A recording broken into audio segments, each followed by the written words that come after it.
After I watched the trailer for A Wrinkle in Time, I was like, what on this green earth was that? I gots to know! So I picked up the book. So welcome to my first ever spoiler-free book review.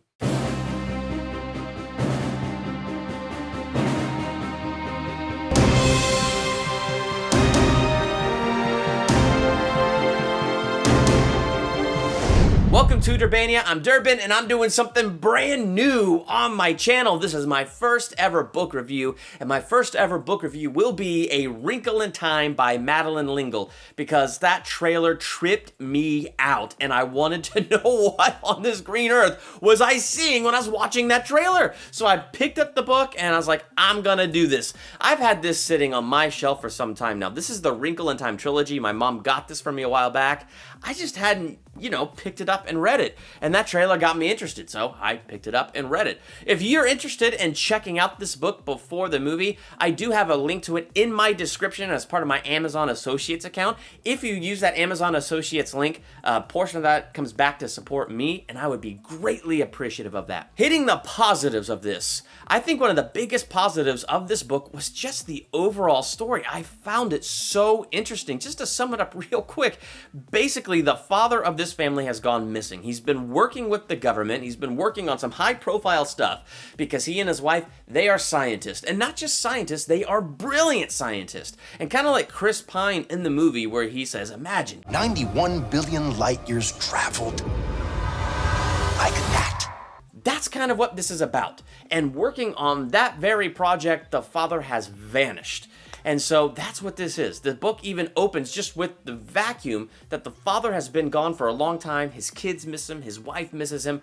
They all miss him. These three mysterious characters show up. Mrs. Who, Mrs. What's-It, and Mrs. Witch. Not Witch writing on a broomstick, but Witch, W-I-C-H.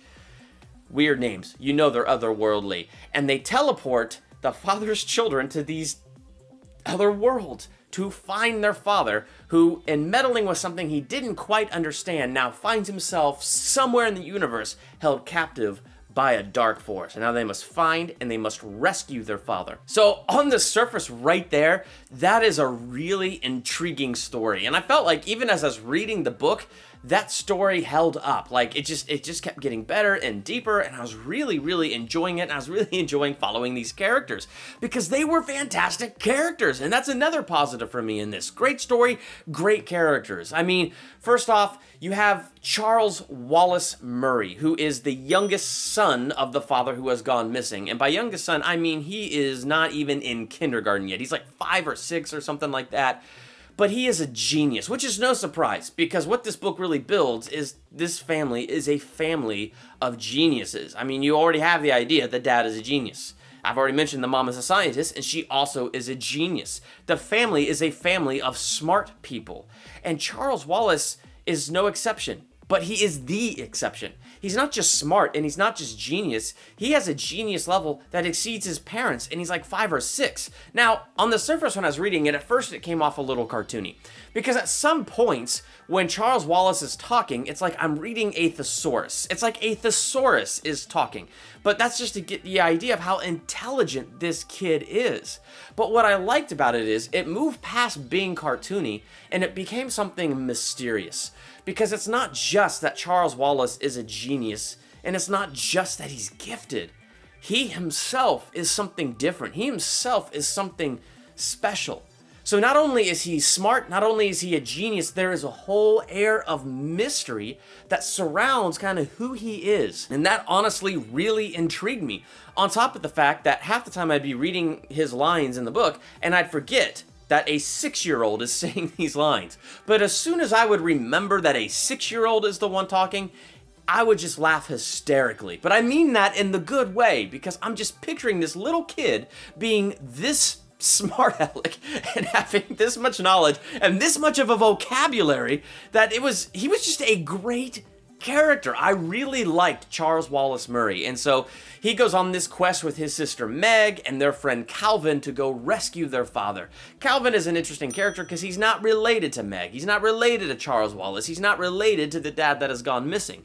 He's a friend of Meg's from school, but really just an associate who becomes a friend of Meg through these events that unfold, and he gets involved in it because he happens to be at just the right place at just the right time. But there's an air of mystery about Calvin because he's at just the right place at just the right time because he says something inside him told him to be here at this time.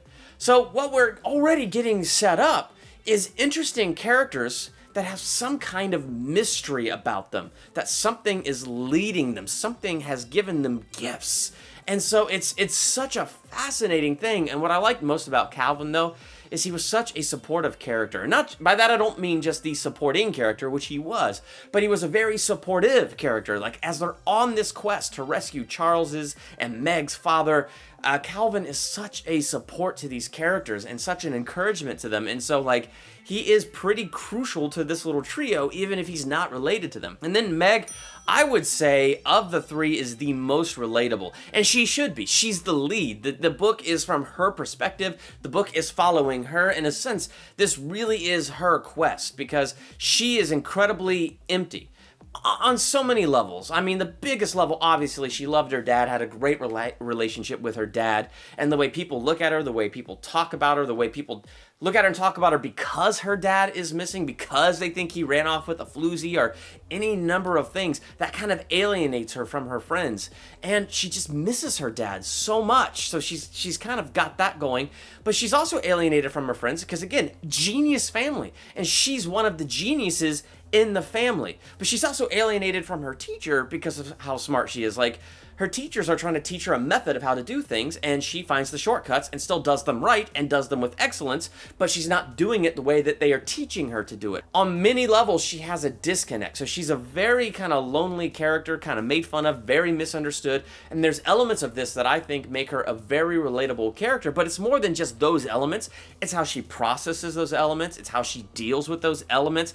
It's how, through the course of the book, she learns to mature and grow. So a lot of this book is more about her maturity and her growth. So it's a lot of those things that are put together that I think make her the most relatable character. And like I said, that's good. She should be. I mean, this is her quest. And the other thing I think I liked about this book, I mean, it's these children leaving our world, going on a quest into another world to find their father encased in darkness. It just reminds me of Narnia, the way the kids would be called out of our world into this land of Narnia for whatever adventure or quest. Like, it had a few of those elements, and Narnia is some of my favorite books, and so I was just like, okay, that's really cool. So that's something else that drew me in and that I really, really enjoyed about it. The other thing I enjoyed about this book with the characters is Mrs. Who, Mrs. Witch, and Mrs. What's-It. Those were fantastic characters. But not only were they fantastic characters, I mean, these are the characters that take the kids and draw them out of this world into the other world. So you know these are otherworldly creatures.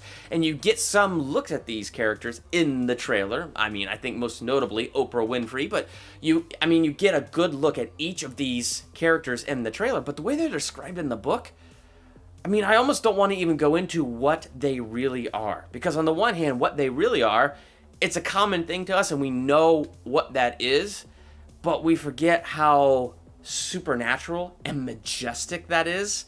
And so the way that this book kind of brings back the awe and majesticness of what they really are, I thought was incredible. So I really actually ended up enjoying these characters quite a bit. Like, I just thought the characters were so well written, the story was so well done.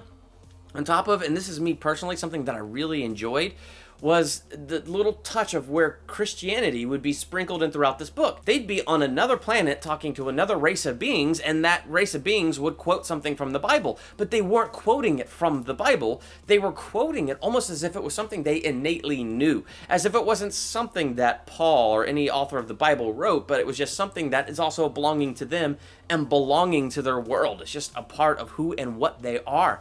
And so the way that that was cleverly written, I thought that was interesting. Reminded me of another set of C.S. Lewis books that I just absolutely love. Space Trilogy, Out of the Silent Planet, Paralandra, and That Hideous Strength, which is a fantastic sci-fi imaginative exploration of faith and life on other planets. And this book isn't quite that. I mean, it's because its premise isn't all about faith, but faith elements, like the idea of a calling, the idea of destiny. I mean, like I said Bible verse is being said by alien creatures, but not like it's a Bible verse, but like it's just something that they know, like it's just part of their lives. So things like that to me were incredibly interesting to read in this book. If I had to hit negatives, I think the biggest negative for me was just the ending of the book. And it's not to say that the ending was a letdown, but it was just weird to me how it happened. And don't worry, I'm going to stay away from spoilers, but it was just like, I feel like I'm reading this book, I'm enjoying this book, fascinating things are happening. Oh, time to wrap it up, wrap up. That's kind of what it felt like to me. I felt like there were so many loose strings. But then I realized, I mean, look at this. There's 2 other books in here. I mean, it's a trilogy. So there were unanswered character questions I had about some of the characters. There were just unanswered themes I had. There were certain things that were brought up in the movie like, oh, I meant the book. I'm a little used to movie reviews. You're not just rescuing your father, but you need to deal with this. And then the book wraps up. I'm like, what? Did they deal with it? Did I miss it? Was it just over my head? So like there were things like that. Then I go, wait, just chill out, Durbin. It's a trilogy. There's other books, even in this right here. So it's like, okay, I'm trying to remember that. There's more books. So I don't know what the movie's going to do though, because I feel like, I mean, you can't promise sequels until you know how this movie's going to perform and how well it's going to be received. So I'll be curious to see how this one is going to tackle the ending and whether it's going to feel like we're going along, this is really good, wrap up. What? Really? But I mean, I think that was my biggest disappointment. But when I say disappointment, when I say negative, I don't mean that as like it was a major negative. I don't feel like my reading experience was ruined because I felt like the wrap up to the first book came kind of fast. In fact, it probably did its job that now I'm curious to dive into the other books and explore those. But friends and family have told me who have read the other books that they only get weirder, which only adds to my curiosity. What is this movie going to do? What is this movie going to look like? It's fun for me now to look at the trailer, and now I can place things from what I've read here. So I'm going to be very curious to see how are they going to wrap up the movie. I'm going to be curious to see if they're going to do lead-ins into the other ones. And will they keep some of the weirdness? I enjoyed the book. I enjoyed my read of it.